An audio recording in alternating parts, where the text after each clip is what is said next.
Good morning, Idaho. Hope you're having a wonderful morning, afternoon, or evening, depending on when you're listening to this. Welcome to the Local Yokel Idaho podcast. We're talking about what is going on in the wonderful state of Idaho. Today, I'll be talking about how a federal court ruled Idaho's abortion ban can go into full effect, Boise getting tougher on Airbnb, plus so much more.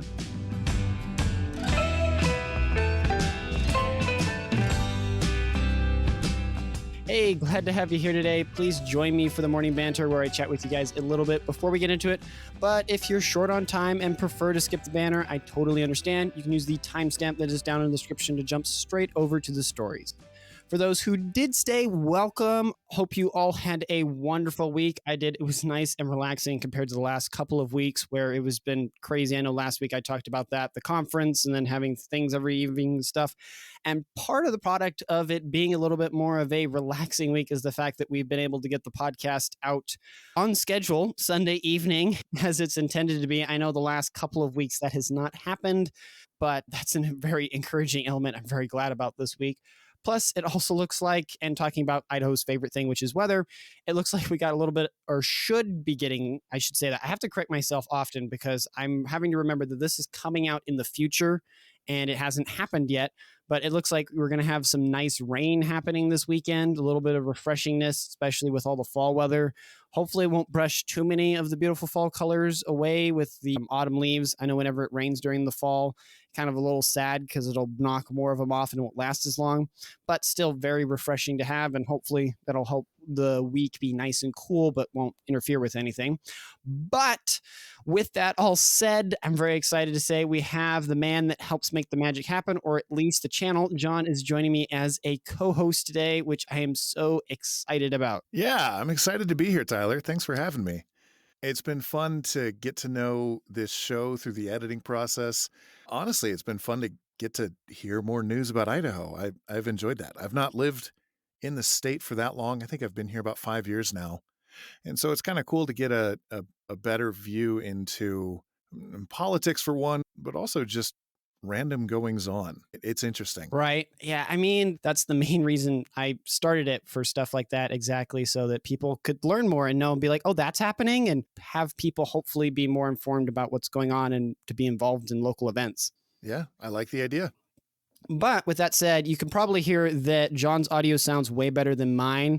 That's because John does book recordings or audiobooks. How do you want to call it? Audiobook narration. That's the word. Is there any you want to recommend for people to go out and find of stuff that you've done? I could, but the better option would be to just go to either my Facebook, which is John Schindel Narrator, or my website, which is actually waterandShadeMedia.com. Ooh. And you can find my whole list of books there. I've only done a couple at this point, but there's a little bit of everything. Hopefully, shortly, I'll be having a series of Christian nonfiction books coming out. Okay. And so that'll be interesting. I'm kind of excited about those. What type of series are you talking about? Like 3 or 4 books, or? Well, so right now, I believe I've got 3 books. I'm under contract for 1, but there's 2 more behind it closely. And then the hope is that I'll be able to do the next 3 next year. But the first book is about the Sabbath and what implications that has for Christians today. Kind of getting into some light theology. Okay. Nothing heavy. And it's about a 6-hour listen. It's a short read. It's a really good book. I've enjoyed listening or reading it and then listening to it as I've QC'd my own work. And so I'm excited to get into the next ones as well. So yeah, those are my current projects, and I'm having a lot of fun doing those. Nice. Well, with that said, I don't have too much more to share for the morning banter, so I think we'll just move into the news here. We've got a couple really good stories, probably one that I'm having a feeling will probably perform pretty well on the YouTube analytics, or maybe get us banned. I don't know. I feel like we're small enough. YouTube's not going to take a bite out of us, which is the abortion ban. And what else is in here? We've got the Bunker Hill Mine. I don't know if I've recorded one that you've edited talking on that. That's a story that's kind of been brewing for a little bit. Plus, it's more of a political one this week, which for anyone listening, please don't tune out. It's good. It's not going to be, we're not going to be up on our soapboxes here, but I would argue it's still relevant things to know and to be involved in your local community. But a lot of great stories coming up here.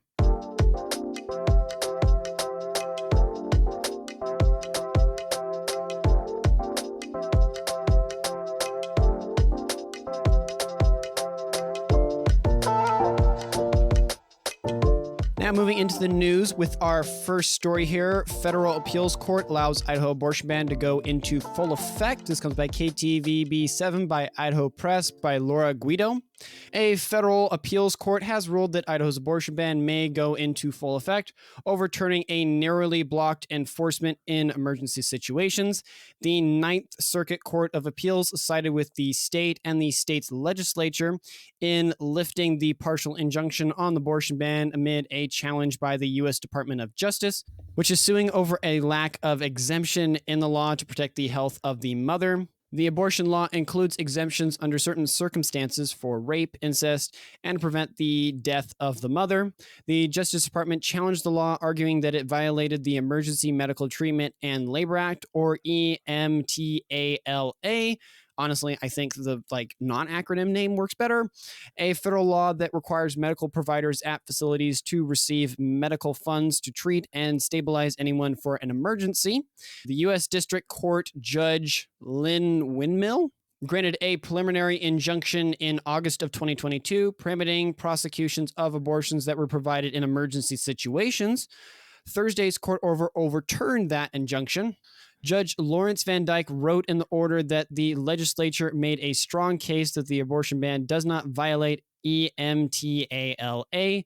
Circuit Court Judges Bridge Bade and Keithan Lee joined Van Dyke in the decision. He cited an Idaho Supreme Court decision issued after the district court ordered the injunction that interpreted the law as, quote, providing a broad, subjective standard requiring the doctor, in his or her good faith medical judgment, to believe it necessary to terminate the pregnancy, end quote. The rule is a major win for those fighting against abortion in Idaho, both for the lives of unborn babies and families.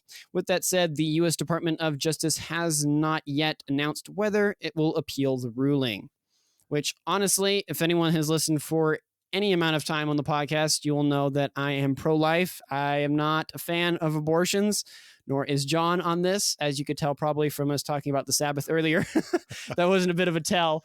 I think this is great. I also didn't know it all. I thought the ban that was put in effect and passed, I think this last legislative session or one before, I'm getting it mixed up in my brain right now. I thought it was in full effect, but apparently it's been held up. Did you know about that, John? Well, I know it's been going through the courts at this point. I guess my question is, was it the Ninth Circuit? Yeah, Ninth Circuit.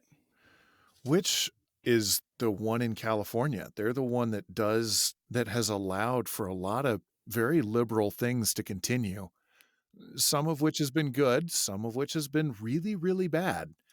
So the fact that, the Ninth Circuit Court of Appeals is allowing this abortion ban to continue, frankly, I'm kind of shocked by that. Yeah, it is surprising. I think I talked about it a couple weeks back on some other story where they shot it down, and it's having some other law that Idaho tried to pass, I think on transgenderism, that they were shooting down. I'm my best guess, because I didn't super dig, and if people want to, please reach out by email and tweet, and we'll do a deeper dive on this.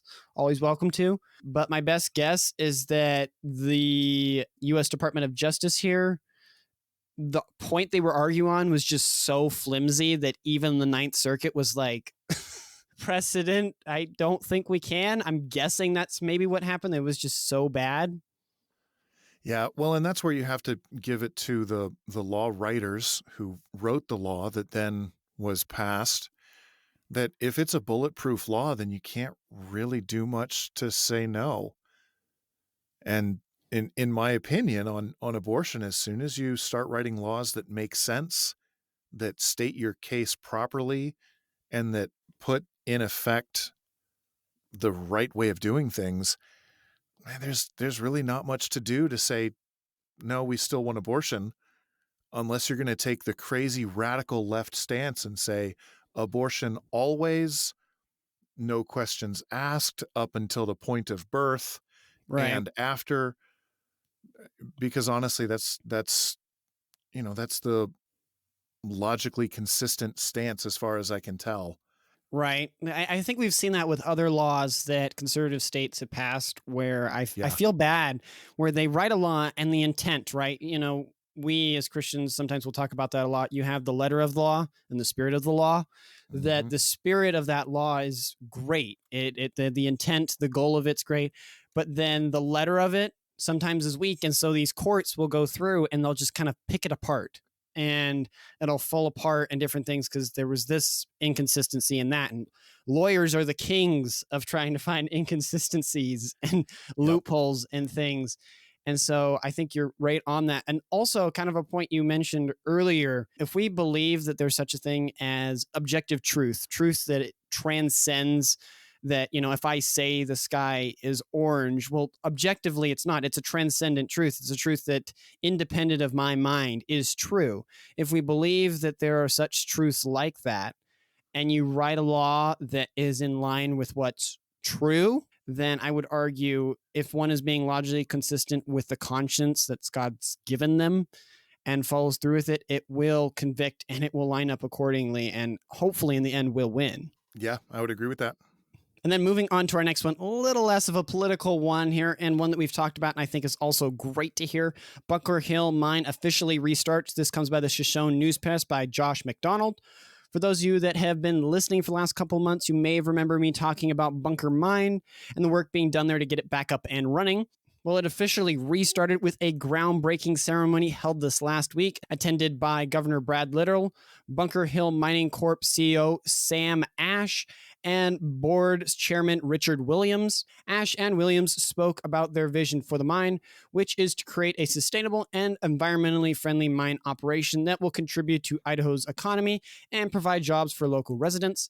The mine is expected to produce 1,800 tons of ore per day once it's in full operation, with plans to expand production to 2,500 tons per day in the future. Yes! The reopening of the Bunker Hill mine is a major development for the Silver Valley, which has struggled economically since the mine closed in the 1990s. The mine is expected to create more than 250 skilled mining jobs and more than 1,000 indirect jobs in the community. Governor Little spoke about the importance of the mining industry to Idaho and the Bunker Hill mine's role in that industry. He also noted that the mine will be a strategical supplier of minerals for the United States in the coming years. Joe Gordepe, the mayor of Warden, and Kellogg Mayor Mac Pooler also spoke at the ceremony, expressing their support for the mine and their excitement about the future of the Silver Valley. The reopening of the Bunker Hill mine is a significant event for Idaho and the Silver Valley. The mine is expected to play a major role in Idaho's economy and provide jobs for local residents for many years to come. Which I don't remember. I know I've talked about this story in the past and covered as they're working on the developments, and as many of you guys know, about different mines that have been opening up in the area, because I truly believe that we need more mines in Idaho. Idaho's this amazing state that has a ton of natural resources that are available. We're blessed with the Rocky Mountains here that have given us such amazing resources to pull from, and we shouldn't not do it. I think we can do it in a sustainable way. If there's any decade we should be able to do it in, 2023, in this century at least, anyway, in the 21st century, we should be able to sustainably mine here in America, plus the kind of independence it gives us here in America. I don't know, John, did you hear some of the different stories? I've talked about this mine or heard about this story? This is the first time I'm hearing about this. And honestly, I'm super excited. I'm excited to know that as a state, we are pushing forward to this type of operation.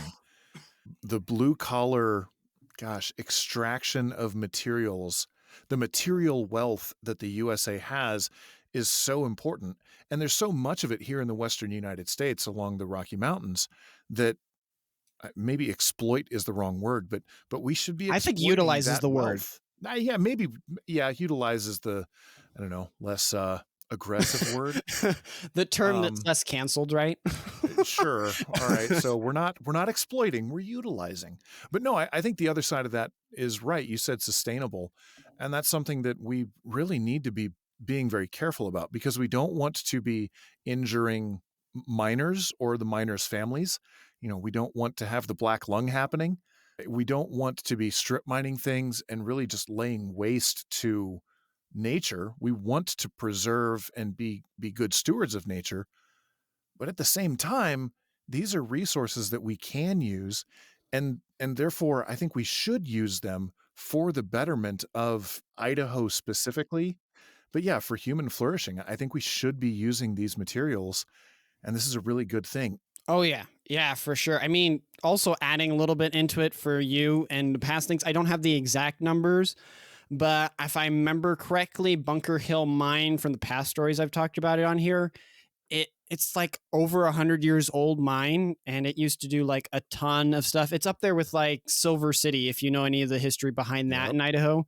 It's just really really encouraging to see, especially with those numbers at like 1,800 tons of ore per day. Granted, I will admit I am not a mining person.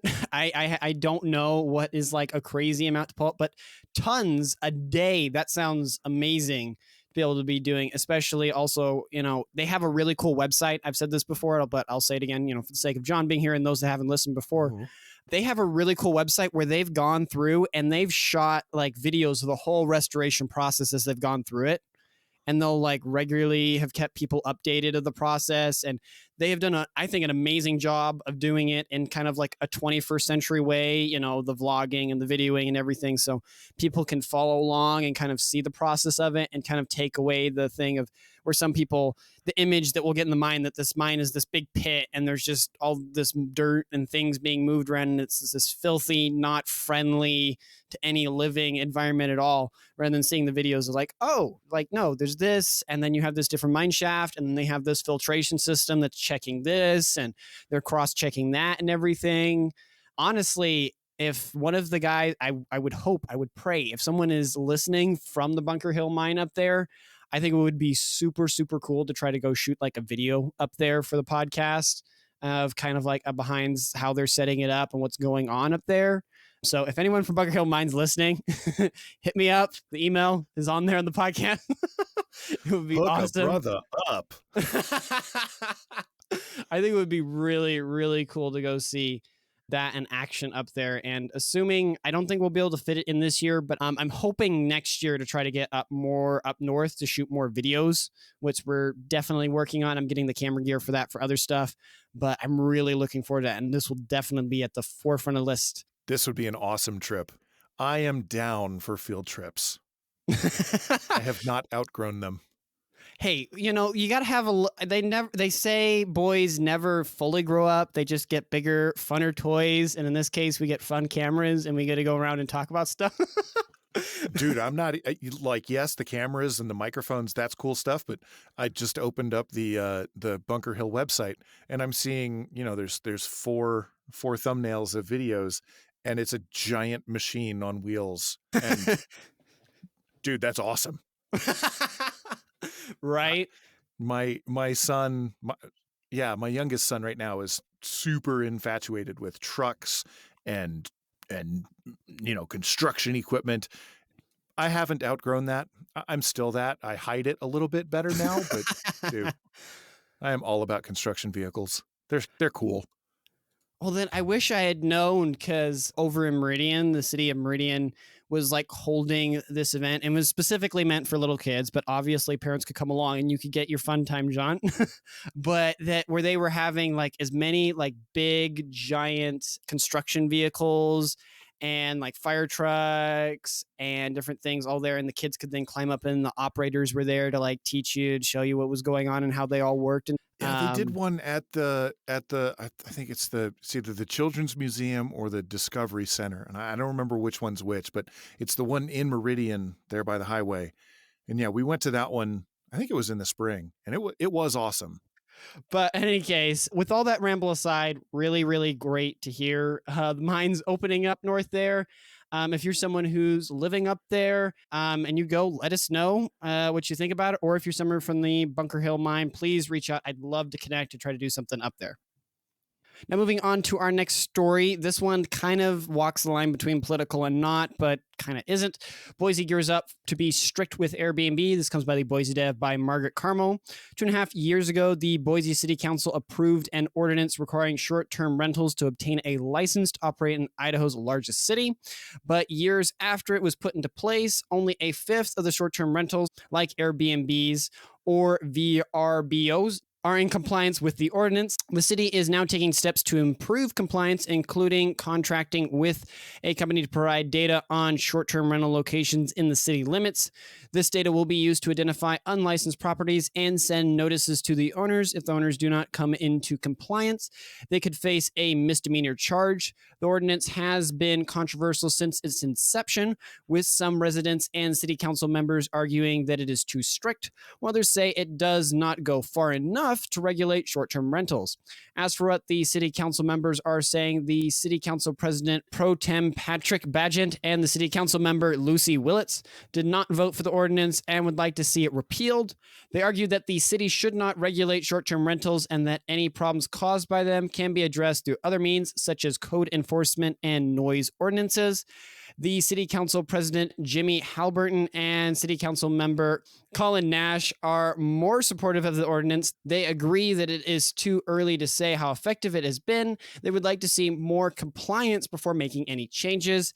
As for Airbnb and their side of the equation, a recent viral thread on Airbnb data claimed that revenues from short-term rentals on the popular site were cratering as much as double digits in a dozen of cities nationwide, including 38% in Boise. However, analysts have disputed their claims, saying that while there have been a decline in revenues, they're only modest. All in all, it is difficult to say what impact short-term rentals have on the housing market. Some economists argue that they reduce the supply of housing, which can drive up rental and home prices. Others argue that short-term rentals have little to no impact on the housing market. In Boise, there are estimated 1,400 to 1,600 unlicensed short-term rentals. If all these rentals were converted to long-term rentals, it would increase the city's long-term rental stock by less than half of the annual projected need for housing. However, it is important to note that not all short-term rentals would be suitable for long-term rents. Which, honestly, I know this sounds a little boring, and there's definitely people that went probably snooze as I was going through that because it's like city council stuff. But I think it's a very interesting topic, especially with people here in Idaho, like myself and a lot of us, being concerned about the topic of housing and the housing market, of how hot it is. For those that own houses, it's probably great. For those of us trying to find a place, not so great. And so I think this is an interesting discussion to have. I mean, there's the one discussion that's being had on how densely should you have it? Should you allow a bunch of apartments in your city, or should you limit it where every single new like house or subdivision that goes in each property has to be an acre? That's one side of the equation. Another one that I've heard a lot, I don't know how big of an issue it is for most of the state of Idaho, but probably it's a bit more in Boise, on the topic of the short-term rentals that are being used for people who really aren't going to be staying here. They're just coming in for business trips and different things, or for a vacation, that are bringing revenue into the economy, but are also holding up homes that could otherwise be used for residents that could permanently live here, and kind of that fight and argument and discussion that's going back and forth. I'd be interested to get your opinion on that, John, as someone who's definitely moved here from out of state and me being a local. Yeah, so we've moved into three different metropolitan areas at this point in my life. So we moved into Austin in the early 2010s, and that was rough. Austin's housing market is insane. Austin, Texas.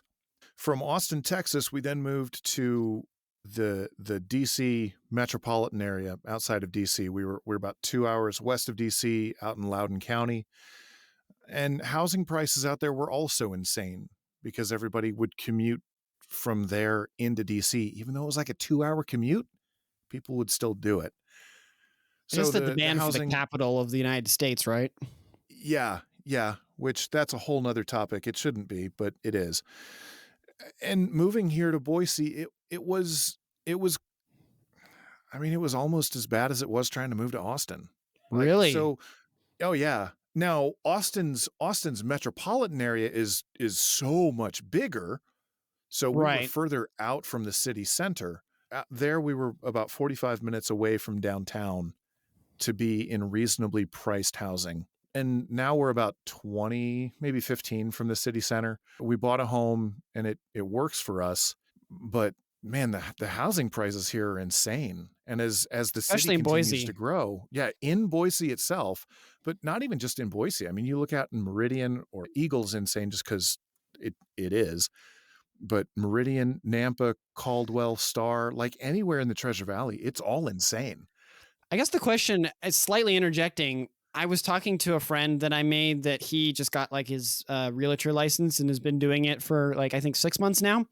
And I was Okay. like chatting kind of on this topic with him. I was like, is there any area in the Treasure Valley that like generally, if you're looking at overall trends, is actually coming down, right? Interesting And question. he came back to me and said, well, it depends on what you define as the Treasure Valley, which was a great answer. So if you consider it like the Valley, where you like, Cuna, Boise, Meridian, Nampa, Caldwell, probably drawing the line there, Caldwell, you're not in like Greenleaf or Wilder out in Owyhee Yeah. County. Yeah. If you're drawing it there, he's like, no, really not. The one exception he would say is that maybe Cuna, but only for the sake that the property taxes are so high, it's kept, for lack of a better word, the demand to move into it is lower because there's this hidden cost, which is in the taxes that you're going to have to deal with when you live there. But it's like, if you just are talking about like drive time, that like 45 minutes into Boise area type of definition, he's like, if you're talking about then Horseshoe Bend or Emmett, then yes. Yeah, that's true. Which I thought was really interesting. It is interesting. It's understandable, though. So transitioning back to the article, though, we're talking about short-term rentals. So your Airbnbs or your Verbos. I know when I was looking to come and work in Boise for a week before we decided to move in, I had a really hard time finding a hotel. Like, we don't have a lot of hotels. No, we don't. And so to offset the lack of hotels, it makes sense that we have a lot of short-term rentals. And so I don't know. This is one where I'm torn on. As someone who does lean more libertarian, I understand the idea that the free market will take care of itself and the government needs to step away from it. I also understand that sometimes that free market doesn't actually work for the people that are being directly injured or impacted by those things. But then I also understand, like, we've stayed in several basement apartments or attached apartments, or those things where, like the article said, those aren't separate dwelling spaces. You couldn't have someone's basement be truly a long-term rental. So I can see both sides of this argument. I don't know where I fall down on this. Honestly, maybe I can convince you here a little bit. I lean towards right now the stricter enforcement of it, because as best as I understand it, it's purely just saying, hey, we just want a license so that we know that you're opening an Airbnb or a short-term rental, so that the city can just kind of at least see what's going on. So I think, honestly, I would side with, I'm glad they're cracking down and doing a little bit more enforcement on it. And also that improved enforcement, we'll see if that policy actually works, because if it's not being enforced, it might as well just not even be a law, right? If it's a law that just sits there and no one really does anything with them, you don't know if it's effective or not, because no one's actually applying it to society. Yeah, I mean, playing devil's advocate, when you enact laws, you never then get rid of those laws, and laws tend to get stricter and stricter over time. Fair. So the more regulations and red tape you add to a thing, the more limiting that thing becomes, and over time it's going to become harder and harder to do it. So I don't know, there's probably a healthy medium. What about some of the laws we've seen that have like been passed that then we've come back to and gotten rid of because enough public sentiment has been brought up about it? Yeah, I mean, that does happen. I think it's more rare. So, when it comes to this one, like I said, I can see both sides. I understand both sides. I don't know where I really want the city council to fall on, because I agree that it makes sense to have a little bit more understanding of these things and a little bit more regulatory ability. But at the same time, it's your house, you bought it. So again, I can see both sides. I don't know where I fall down. I'm curious about where these people, who they're supposed to study these things, this is where I will rely and trust on the people that we've voted. Hopefully, you're actually voting for these people. Wink, wink, wink, please. Right? Yeah, if you're listening to this show, you probably are, but hopefully you are. Please be involved in your local politics, please. Yeah, but this is where I will trust the people that we elected to make good decisions that do actually benefit the people that they govern over. Well, that's why we elect people, because we ourselves can't manage all aspects of society or Exactly. politics that exist around us. And so we elect people as representatives, right? That's why we call them Yep. that, to represent us in these matters that we trust their judgment and their understanding of the matter to be able to cover it. And then we wax philosophical and tell them they're wrong. Yes, because it's so much fun. Oh, the life of a politician. Anywho, we've gone over this enough, but definitely something I wanted to share with you guys to be aware of in Boise, because I know it's a topic that I think nationally is being had a lot, especially with the housing issue, and especially here in Idaho. And the next one also is a bit political here. As I said, I warned it's a little bit more of a political week. Idaho Lawmakers special session. This comes by several sources. Lawmakers in Idaho are currently considering whether to hold a special legislative session to address the issues surrounding the presidential primary. During the 2023 legislative session, the state's presidential primary election was unintentionally eliminated. Although lawmakers attempted to rectify the situation later in the session, their efforts proved to be unsuccessful. As a result, the Idaho Republican Party is now proposing a, quote, firehouse caucus, end quote, system, which would establish a GOP caucus throughout the state on March 2nd of 2024, next year. However, some lawmakers are advocating for a special legislative session to restore the presidential primary election. Both the House and Senate are circulating competing petitions. Each require 60% support from their respective chambers to call a special session.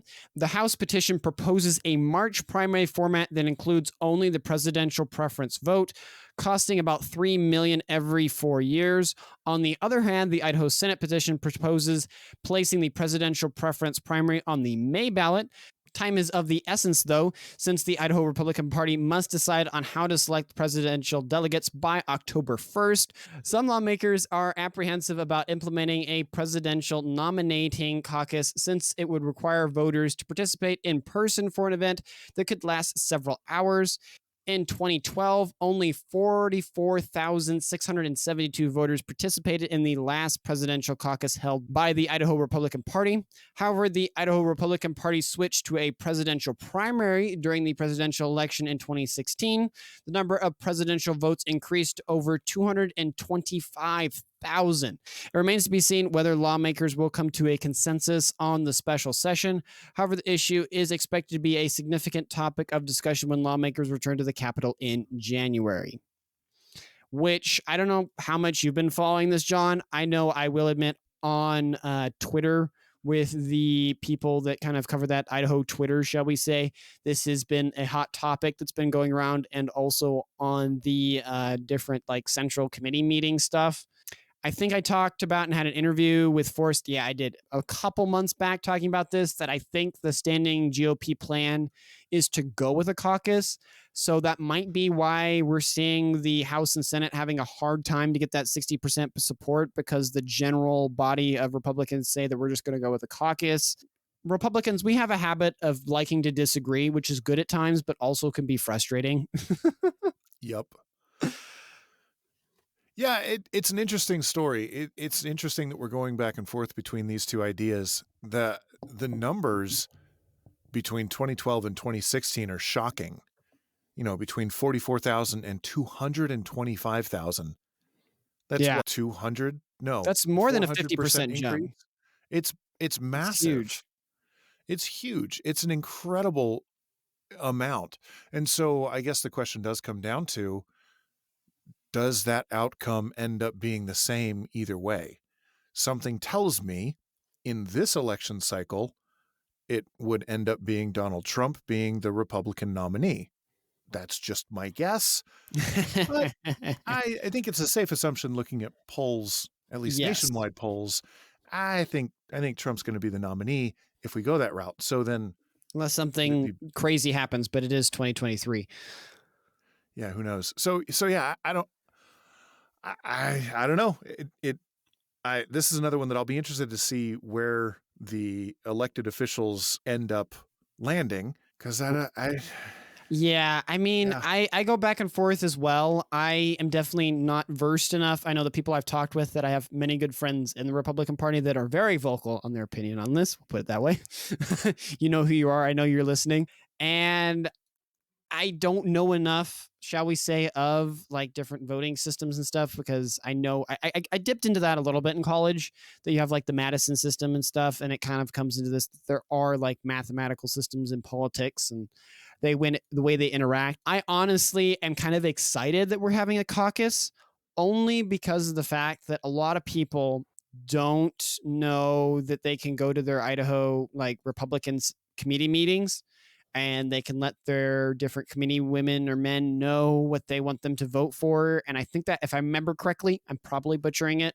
And I actually would really love to have someone on about this topic at some point, working on that, that you tell them what you want them to vote. And then as they're representing you in your district or whatever, and they go and vote accordingly as a delegate in the presidential primary and stuff, which I think is cool. And I think it's great. It's obviously worked before quite well.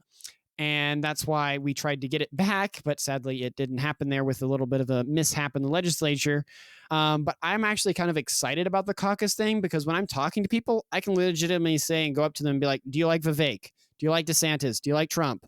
Yes, no, whatever. Cool. If you want that person to be the nominee or whatever, then you can actually legitimately go to a voting poll on March 2nd if this doesn't end up changing and vote for that guy.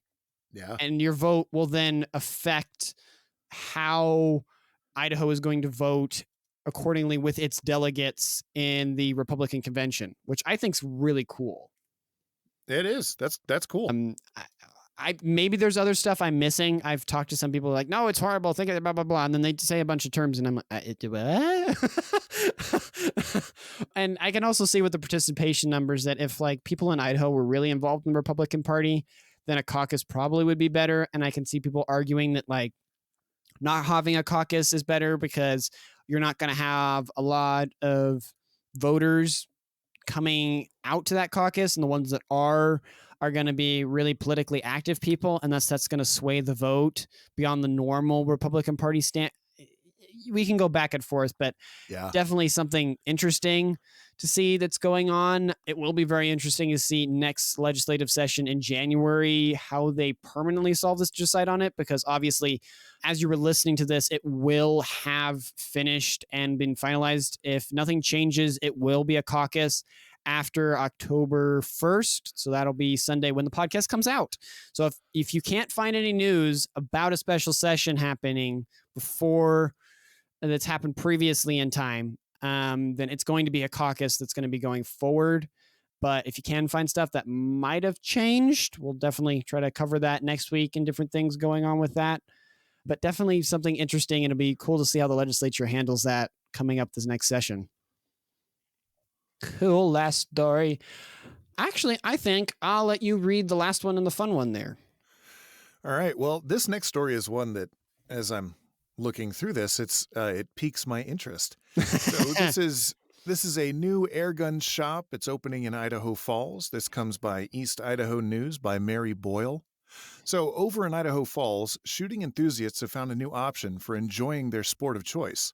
Husband and wife team David and Ollie Johnson have opened East Idaho Airguns, a new shop that sells and rents airguns. Airguns, as the name implies, are compressed air-powered guns that are used for hunting and target shooting. They are just as dangerous as traditional rifles, but they have a number of advantages, including recoil reduction, quieter operation, easier to use for people with disabilities or children. The Johnsons say that airguns are a great option for people who are new to shooting or who are looking for a more affordable alternative to traditional firearms. The shop has a 20-yard indoor range where people can test guns, scopes, and their skills. Clothes, stickers, ammunition, accessories, and other retail items are available to purchase, and so are, of course, guns.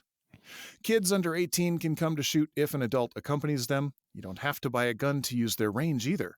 The Johnsons say that they are open to hosting events like company Christmas parties and youth group activities. That sounds like fun.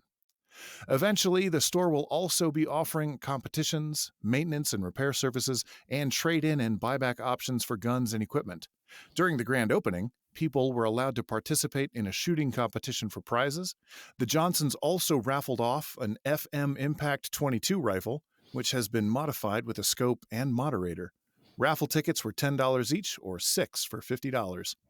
So, if you're over in the Idaho Falls area looking to dip your toes into guns, or looking for a cheaper way to do some target practice, East Idaho Airguns at 740 West Broadway looks to be a fun place to try.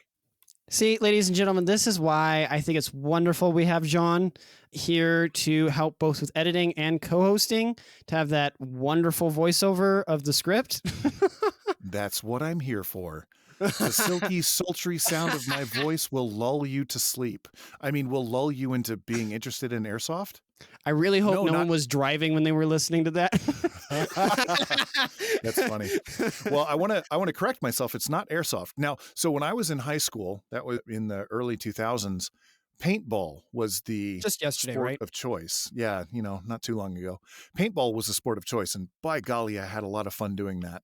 But as I don't know, as things changed, as life happened, things changed from paintball to airsoft. And then the kids that did airsoft grew up and wanted to use like real firearms and stuff. And so air guns became a big thing. Now, that's not saying that air guns didn't happen earlier. I've got a rifle that my dad used when he was a kid, and it's an air rifle, and man, that thing smacks. Right.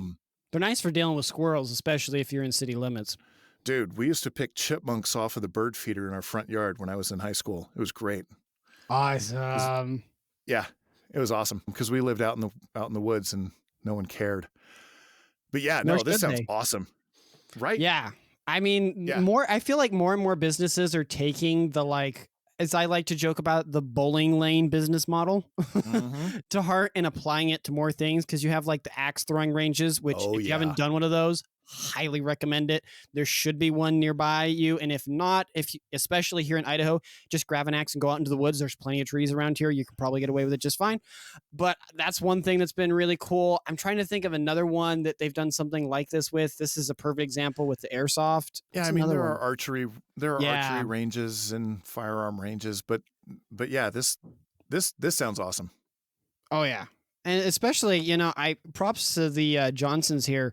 I think they've hit on kind of a winning model. I think it'll work well for them, where not only is it a range, but they're kind of trying to build a bit of like a community or industry around it. I know the Boise Bicycle Project has done that very, very well, and has done that with the whole thing, because you have like memberships, you get a discount with the parts. And so it isn't just coming in to work on your bike, but it's also kind of that community of the people that that help you with stuff. Also the parts that are there, the classes, you coming in and selling parts, buying parts and stuff. And I think that will probably help launch this even better. Well, and looking at even the more philosophical side of things, one of the problems that we're dealing with right now is we're dealing with loneliness in men and women of all ages, really. Right. And the question of where do I meet people, that comes up. It's hard with social media in the digital age. Right? It's super hard, because how do you meet people? How do you form connections? How do you find someone to date or to marry? It used to be simple. You used to go to the bar or church. Right. Or concerts, I guess. And that was like it. Those were your things. But now people don't go to church. People don't go to bars. And people go to concerts, but they go in their little friend groups. So how do you meet new people? How do you become a part of a community? And this is one of those things where I see their community building, and this is super important. It's important for the mental health of people to have a community. The game shops. That's the other group that does this. Like board game and card game shops. They're a massive influence for things like this, where they are building community. It's a niche community, right? But it's an awesome community. And so I see this as being a really good thing for more than just gun enthusiasts, but for community building. This is fantastic. Oh yeah, for sure. I mean, it's funny you bring it up. I was listening to a news article just today that was talking about it, or maybe it was Michael Knowles' show. I can't remember now, but that was talking about. I think it's. Don't quote me on this. This is totally off the top of my head. I think it was like 23% or 15% of, and this was just young men or whatever in the United States. Only 15 to 23%, somewhere in there, have a close friend or a friend. Yep. Of young adult men. That's not good at all in any form. Yeah, the YouTuber Shoe on Head did a really interesting rundown of the male. What was the video called? The male loneliness epidemic. So if you're interested in that, go check out Shoe on Head's video. It was really cool. And then there were a bunch of response videos, and I know the Daily Wire guys picked it up and they've been talking about it too. So it's a really interesting topic. And when you start looking at the numbers, it's a really scary thing. Oh yeah. So this place makes me super excited. Plus, if you're someone that's over here on the more western part of Idaho and aren't over in eastern Idaho and are looking for something similar to that, there's a lot of axe throwing places. It's not the exact same, but on what John talked about like board game evenings, or what's the name for it? Like board game get-togethers, I guess you would call it that or whatever. There is a place, I know they do this specifically for homeschoolers, I think once a month, which I know there's a lot of homeschool families that probably listen. It's in Boise. It's called All About Games. They're over there by the Overland Cinema Park kind of area. Oh, you know what I'm talking about? That they do it like a once a month. If they're still doing it, I haven't double checked. It's been maybe a year or two since I've gone to one, but they'll do like a monthly get together of homeschoolers that can come, and they offer like their games there for the kids to play and different stuff and available. So kids can try different games that they might have not tried before, and people can bring their own, and they have a bunch of tables set up in the back. Well, it's a thing that my wife and I have done even for like date night is we'll go to a local game shop and just pull down one of their random games from the wall and play it. Because most game shops will offer like demo tries games or free stuff. Yeah, because, what makes you want to buy a game more than playing a game and finding out that it's awesome? Right. You either sit there and you're like, I love this, or we're not bringing this home because you're too good at it. Also that. You got to check. You got to make sure you're both the same skill level at it. I've been guilty with that with some games where I've played too well, and then I don't get to ever play it again with anybody. It's sad. I'm like, I like that game. Everyone's like, yeah, we could tell, Tyler. I've done the same thing, and it's sad because there are games that I like that no one will play with me. I'm like, no. But in any case, if you're over there in eastern Idaho, the instant thing I thought about was like using this for target practice. Granted, you will, I think, lose a little bit of that like recoil simulation. I think it'll still serve you well, because I know that's a big thing I've heard from a lot of guys that they're like, hey, I want to practice shooting, but it costs a lot of money to shoot. And some of those lasers, I think there's one place in Boise that you like have to pay a membership, but they have like these guns that they simulate the recoil, but they use lasers to connect with the target. And so you can get practice that way, and it's cheaper, but you still have the membership to pay for. But if you're over in Eastern Idaho, I think this might be a great option for that. Plus, just a fun way to kind of introduce and kind of get your kids into the world of firearms. And so it's a little less scary, and you don't have to worry about your kid flailing a gun around and maybe hurting someone. And the safety things there is a little bit of an easy right into it there. Also really good for things like quick reloads, working on your sight. John's he's gonna get it. Right. Yeah, it's late. It's really good for a lot of those gun skills that when you go to the range with live fire, you don't really work on. You don't really work on swapping your magazines quickly, because when you're more focused on shooting and shooting well. Right. But shooting is only one part of the operation of firing your firearm.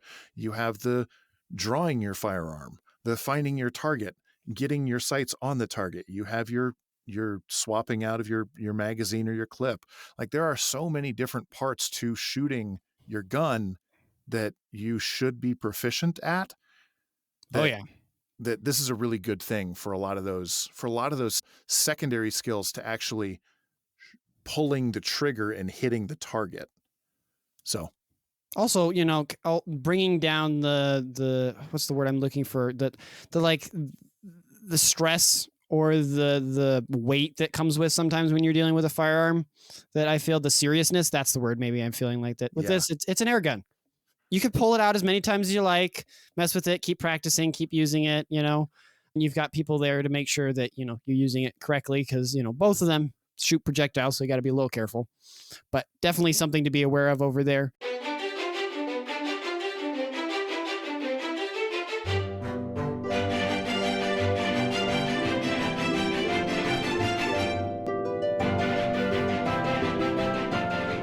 So moving into the quickies here, these are stories that I still wanted you guys to hear about, but weren't worth a full story and discussion. Starting off with our first one here. Quagga mussels found in the Snake River. This comes by KTVB7 by Kira Valentine. A fishing ban has been put into effect on a stretch of the Snake River in Twin Falls after quagga mussels were detected in the area. For those like myself who have no idea what quagga mussels are, let alone how to pronounce them, I had to look that up there. They are an invasive species that can cause significant damage to infrastructure and ecosystems. They can attach to any surface, including boats, docks, and even irrigation pipes. Idaho officials are urging people to stay off the water in the closed area and report any sightings of quagga mussels. Here are some of the closures that are in effect, so you can be aware of it so you don't go fishing this next weekend and get stuck there.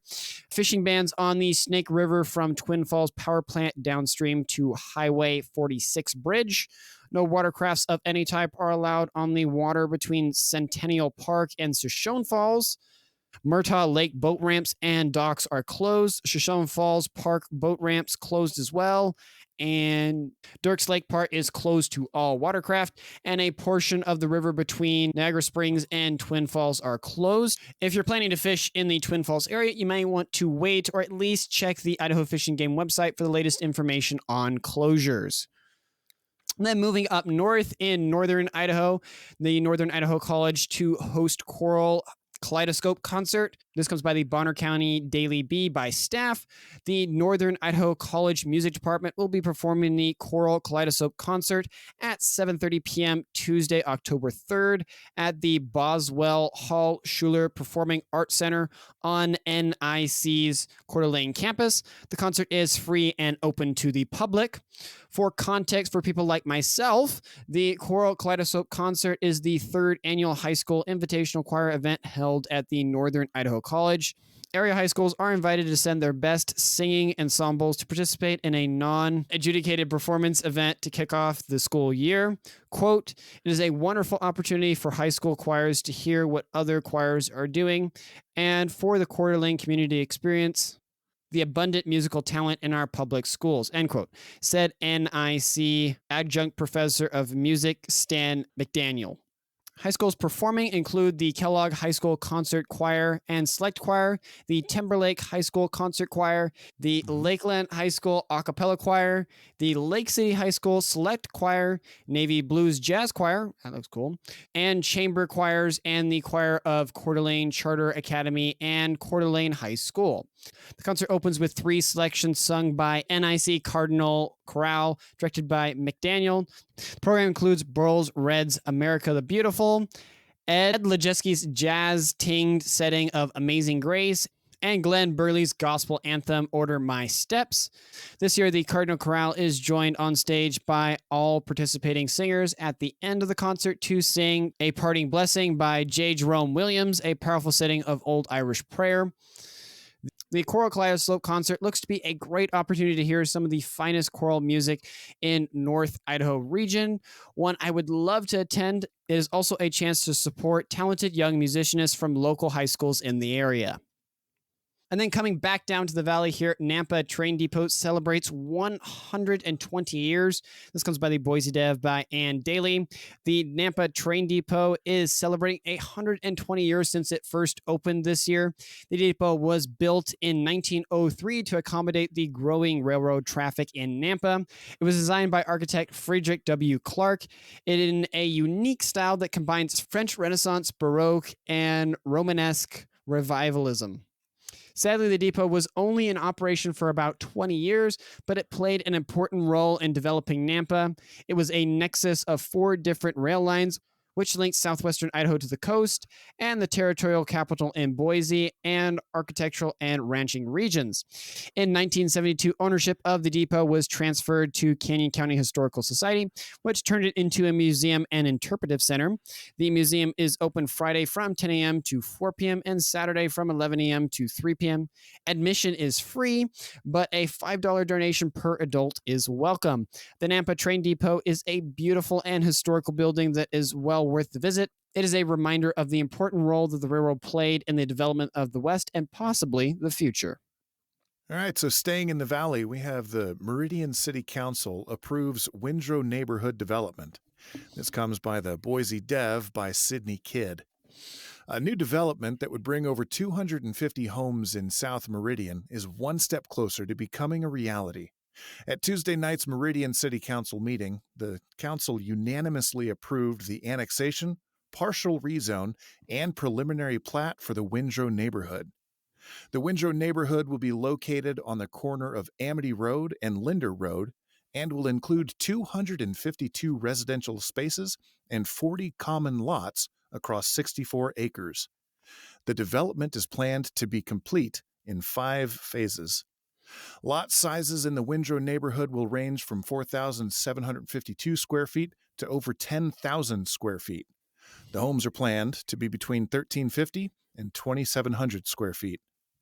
During the discussion of the application, Council Member Liz Strader posed multiple questions about speeding cars and traffic calming measures planned for the development.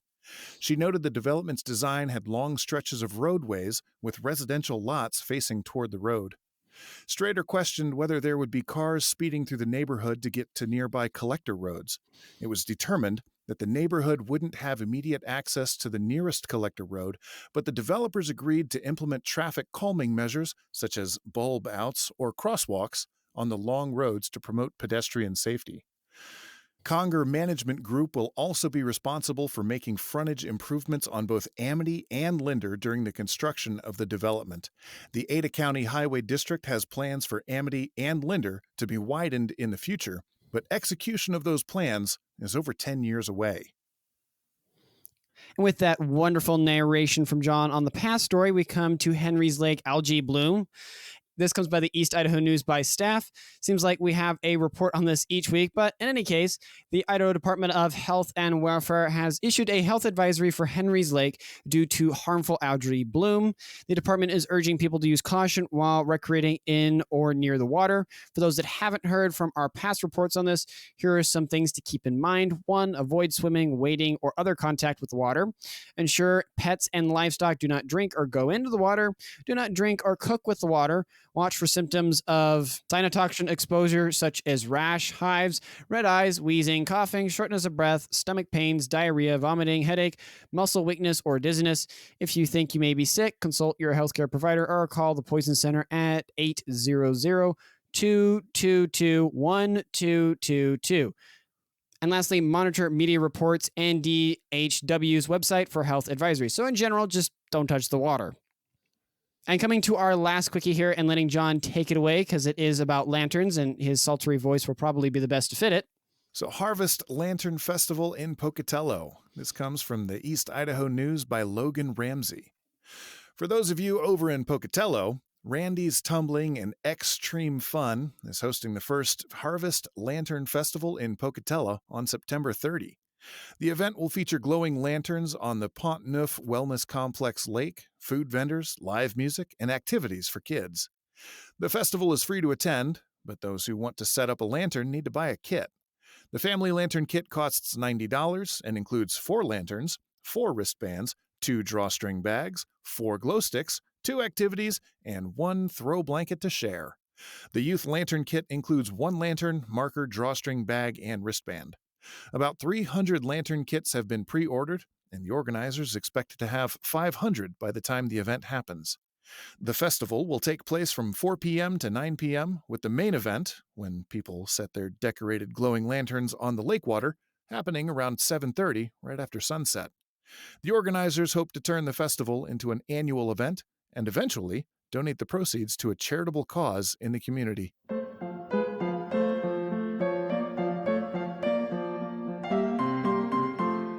And with John closing us out for that last story there, thank you for listening to the entire podcast. I sincerely hope you found it enjoyable and valuable.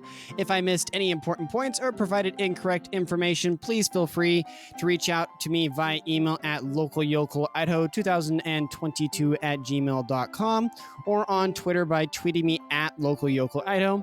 With the small team we have, we're not able to cover everything, but we do our best to cover the most interesting and important stories.